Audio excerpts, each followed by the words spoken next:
Welcome to She's Honestly Mental, a podcast for women who are done pretending they're fine when they're falling apart on the inside. I'm your host, Karina Rawlinson, ADHD brain, medicated mind, and proud mental health hospital alumni. Still here, still showing up, somehow. This is the space for the feelers, the fixers, and the ones who carry it all and still wonder if it's enough. We talk about the chaos, the connection, and everything in between because silence nearly killed me, and these conversations save lives. All right, cacao in hand, headphones on, chaos semi-contained. Let's get honestly mental. This is not where you would expect to find me. Recording a podcast today, but here I am sitting in the storage room at Surf Club. It's 6 a.m. in the morning, and my children, my eldest two boys, Graydon and Austin, they're 12 and 10. We come to Surf Club twice a week on Tuesdays and Thursdays at 6 a.m. and they do Surf Club training. So in the ocean, running around, doing all the fun things. And it's a beautiful 15 degrees outside today. And here we are, wetsuits on. And for me, Surf Club is a safe place. When I get out here, when I get to the ocean, it just makes me feel a lot calmer. And this is a bit of an impromptu episode. It's not one that I'd planned. And I think this is what I really love about having this space in the podcast itself, is for moments like this where I've just been through something. It's not huge. It's just a relationship thing, that I've got the opportunity to be able to get it off my chest and explore those feelings and what the fuck's actually just going on. So my next podcast recording was planned to be a interview with my husband to talk about what it's been like for our relationship. But at the moment, it's harvest, it's hectic, it's busy, and we just don't even have a minute to talk. And yeah, it's been pretty wild. I realized this morning that, and I suppose, shock horror for all of those playing along at home have seen this coming, blah, blah, blah. But it, hindsight is really good, and I'm sure it's really good for people on the outside looking in. But what really has kind of broken me over the last few days is the realization of how much I've been fighting for everyone else and for their businesses and for their lives and everything. And I have continued to push my needs and myself aside, that even when it's come to recording this podcast, it's not a priority. It's not here. It doesn't make us any money.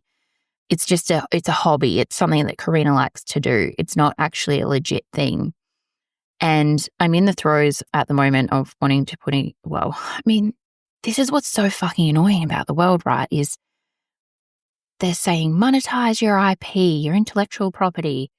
Entrepreneurs have to do this, and you've got to be this person, and got to get in front of the camera. And, at the moment I'm producing 3 pieces of content a day because I'm trying to get the audience. And I want the audience because I want people to buy my program. And I think producing the content doesn't feel forced. And having people be in my space doesn't feel forced. But what feels really odd for me is then asking people to pay for it. And I want to preface, this is not in any way, shape or form me being like, hey, by the way, guys, feel really bad for me to buy my program. That it's not that at all. What I'm wanting to talk about is the emotions and the feelings that come with trying to commit and do something for yourself, and the awkwardness and the emotion that is just stirring in me at the moment. And it just, honestly, this feels like such a huge moment for me. I feel like I am the phoenix rising. And for so long, I have ran my family's businesses. Like, I ran my mum's news agency for so long. I've helped them with high-level admin stuff in their current business. And Jared and I have Spotty's Mechanical, and it's never really felt like it's mine because it's Spotty's and it's his face on the logo. And I've never allowed myself to have something that's fully mine and for me to be allowed to go fully in for it. And that's just where I'm really at, and I'm really struggling. So back in, I don't know, might have been April, May. I'd been watching a few of my friends in the biz world commit to getting new branding and making their brands look beautiful and their brand stories. And they were doing it through this amazing woman who I am just so glad to be able to call a friend, Cass from Emerson Brand Strategy. Check her out. And I'd committed. I remember I was on the road with Jared. It was seeding. We were going out to a customer and just doing some repairs, and I jumped in the ute for the day. And I said to Cass, I looked at her website and I thought, I want to work with this person. She's so amazing. And I looked at her website, I sent an inquiry, and I got an email back saying, hey, let's have a discovery call. This will be amazing. I was like, sick, this will be perfect. So I jumped on the discovery call with Cass. I booked because I wanted to be all in, because she was all about extracting the brand story, the whole purpose behind the brand, rather than the pretty graphics and all that bit that goes with it. And I thought to myself, that's what I need. I need someone that can help me bring this all together.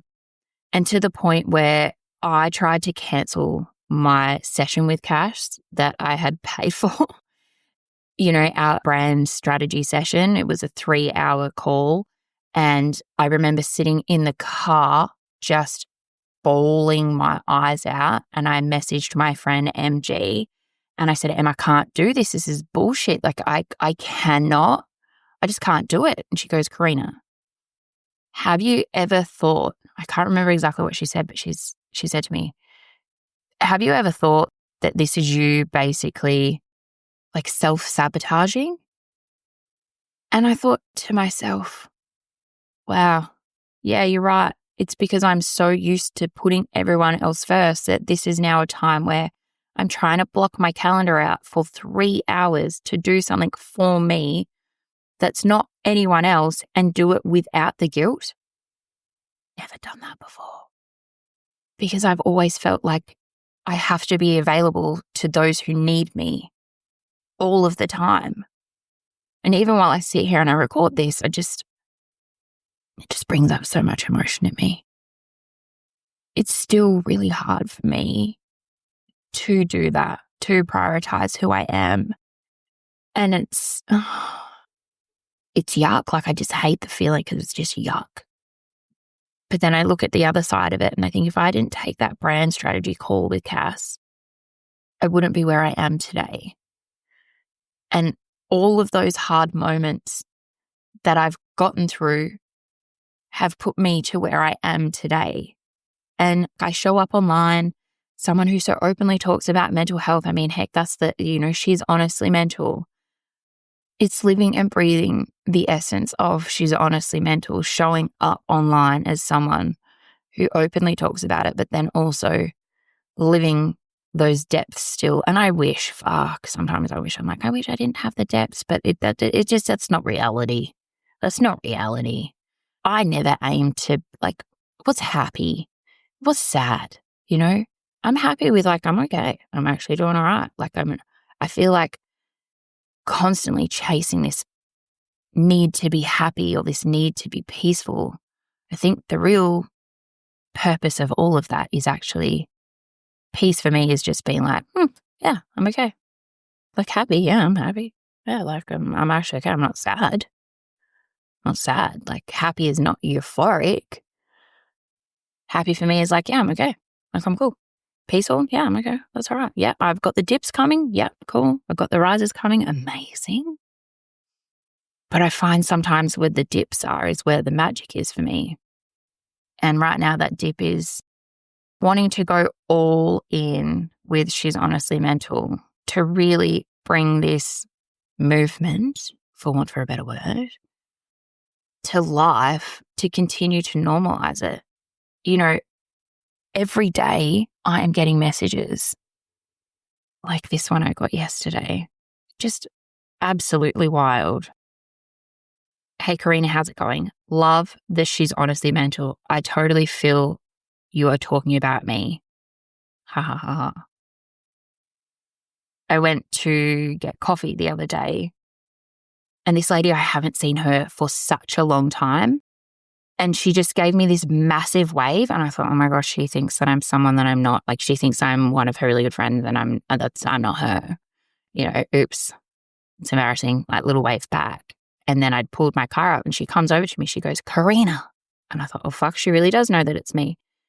Karina, I just far out, girl. Like, love what you're doing. It's so amazing. I honestly thought it was just me. And the more I say, I honestly thought it was just me. Like, this is me, Karina, speaking now. It's not even funny. Like, I feel yuck because I keep repeating it, where people go, it's not just me, but it is legitimately, probably on average, I am having 4 to 5 conversations a day with people that are coming up to me in my small country town saying, oh my God, it's not just me. That is crazy. And that's what keeps me going. So what's kind of caused this massive stir for me this morning is in our relationship, me and Jared, I love that man. I'm a very open, emotional, very talk through everything. And he's a sit down, have a beer with my mates. Like, there's no emotional, like, elasticity with him. Like, there's just nothing. But I know, because woo-woo here, I understand his human design and I understand my human design, more on that later, that we are actually complete opposites. But when you put our 2 human designs together, we actually complete each other. Aww. So where I'm overly something, he's underly. It's not even there for him. And I can see the big picture of things. And he's like, I need to see it on paper, black and white. And I feel and I trust and I know that what we're doing next feels right, but he needs to know that it's right. And so there's this really cool space, and I'm obviously recording this and this isn't going to come out for a few weeks. So who knows what the outcome is going to be, but there's this really cool space in town where I want to open a co-working space. And I think it would be such an amazing opportunity for our town. But for me, I feel if I just go and open it myself and I go and paint a space myself and I turn it into my little office space where I can record podcast episodes and then I can work with my clients, my people, that probably sounds a bit better for me. Like, not clients, like I can work with my people, the people that want to hang with me and the people that want to like dig through my brain rot. I think that that's probably going to be like, I can't do it when I'm at home because I've got the kids around. Like, I'm currently recording a podcast episode sitting in the storage room at Surf Club while my kids are out on the beach. And normally I'd be in the water with them. Jared's at home and he's about to bring Ruben out here. And there's just so many moving parts. And for me, I love that I can create and do the podcast wherever the fuck I am. But when it comes to me working with my people and being in my zone of genius, like, I need my own space. So fingers and toes crossed that in a few weeks when this podcast goes live, I can be like, surprise, I'm in my own little space. So I think my hope for it at the moment is to have this space where I've got my own little podcast meeting room, a space where people can come and connect and work and co-work and do whatever they want. And it's just going to be really epic. I hope and I pray. But I also, this is the other side of it, I have to be really aware of what that's going to look like for our family. And a couple of episodes ago, we talked about the ADHD finance stuff. Like, that's still a thing for me. The money stuff is still a thing. But what I've done since then is I've engaged with Vicky, who's an amazing financial strategist. She's a genius. Like, this woman has worked high level accounting. And she's like, I can make this smart for you. And I have never had anyone sit down with me and say, hey, Karina, okay, you just sold $10,000. And I know, obviously, I've got to put 30% away for tax and I've got to blah, blah, blah, blah, blah, and PAYG and super and all of the freaking things that goes on with a business. I know that I've got to do all of that. But she said to me, let's open up some separate bank accounts. So each week you're doing a sweep. Let's just make this easier for you and your brain and not make it harder. And so I've got that working in the background. I'm working with my friend Chrissy from Girl Advantage, who's HR, ops, and all of the rest of it. And she is helping me make sure that all of my stuff for Spotties and Dear Village and all of these other really cool businesses that I'm working with, that all of that operational admin stuff It's all streamlined. I don't have to think about it. I don't have to do it because her team has got that sorted for me. And so then it's now actually giving me space to step away from the mud and the grit and the dirt of having to do all of the life admin stuff and the business admin stuff. Something really cool I heard the other day was when it comes to who I am, because in human design, I'm a generator, it's called work-life blend, not work-life balance. For me, there's no separation between work and life. My life is my work. So it's a work-life blend. There's obviously things that I need to do. I need to pay the wages. I need to pay my bills. I need to pay my staff. I need to invest into different things. So for me, it's that balance is not a thing. It's the blend. It just blends. So I work where I can in the Surf Club storage room upstairs while my kids are out training. And it just is a blend for me. There's no stop, start. And that's what works for me in my brain. There's just my verbal diarrhea download of an episode for today. It's been wild and I feel so much better. I still have this yuck feeling. Jared and I need to have this conversation because he can't see it in black and white that this is what I'm wanting to do. I just have to I don't know, we had a screaming match and I actually screamed at the kids before I left the house, and I screamed at him, and he's now on his way out to Surf Club with Ruben to drop him off, and Ruben's been sick. Ruben is our 2.5-year-old. It's just been really a wild, energetically heavy morning. And so when he pulls up here to Surf Club in a few minutes, I know that I've got to go and I'm like, make love to him. No, I just have to go and reconnect with him and cuddle, because right now things are very yuck, like just fuck. And it's not good, but sometimes you've got to have this big charged emotional outburst to then have the peace. Like literally, it is the calm after the storm. So yeah, thank you for coming to my TED Talk today. I can't wait to share with you what happens, where my life takes me in the next few weeks. Thanks for hanging out with me on She's Honestly Mental. If today's episode cracked open something inside of you or gave you space to exhale, come say hi over at Instagram at She's Honestly Mental, or send this to someone who needs to hear that they're not alone. And if you haven't yet, hit that follow button so the next episode lands in your messy feed right where it belongs. Until next time, take care of your brain. You're not broken. You're just honestly mental. And all the best people are.